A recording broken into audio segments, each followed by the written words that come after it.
കേരള തീരത്തെ കപ്പൽ അപകടങ്ങളുമായി ബന്ധപ്പെട്ട് സർക്കാർ നടത്തുന്ന നഷ്ടപരിഹാര ചർച്ചകൾ മാറ്റിവെക്കണമെന്ന് ഹൈക്കോടതി പറഞ്ഞു. നഷ്ടപരിഹാരത്തിനായി കോടതിയെ സമീപിക്കണം. കപ്പൽ കമ്പനിയുമായി ചർച്ചകൾ നടത്തി സ്ഥിതി സങ്കീർണമാക്കണ്ട എന്നും ഹൈക്കോടതി ഡിവിഷൻ ബെഞ്ച് പറഞ്ഞു.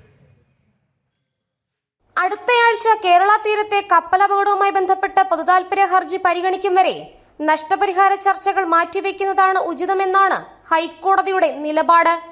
നഷ്ടപരിഹാരത്തിനായി കോടതിയെ സമീപിക്കണം.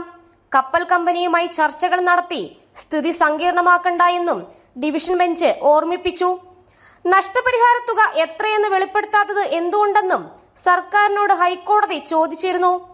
തുക സംബന്ധിച്ച് 3 ദിവസത്തിനകം തീരുമാനമെടുക്കുമെന്ന് സർക്കാർ മറുപടി നൽകിയിട്ടുണ്ട്. ദുരന്ത നിവാരണ അതോറിറ്റിയുടെ നേതൃത്വത്തിൽ കമ്മിറ്റി രൂപീകരിച്ച് നഷ്ടപരിഹാര ചർച്ചകൾ നടക്കുന്നുണ്ടെന്നും സർക്കാർ അറിയിച്ചിരുന്നു. എന്നാൽ ചർച്ചകളിൽ സുതാര്യതയുണ്ടോ എന്ന് സംശയം പ്രകടിപ്പിച്ച ഡിവിഷൻ ബെഞ്ച് ഇക്കാര്യത്തിൽ കോടതിയുടെ അധികാരപരിധി ഉപയോഗപ്പെടുത്തണമെന്നും ചൂണ്ടിക്കാട്ടി. കോൺഗ്രസ് നേതാവ് TN പ്രതാപൻ ഉൾപ്പെടെയുള്ളവർ നൽകിയ പൊതുതാൽപര്യ ഹർജികൾ ഹൈക്കോടതി അടുത്തയാഴ്ച വീണ്ടും പരിഗണിക്കും. ജനം, കൊച്ചി.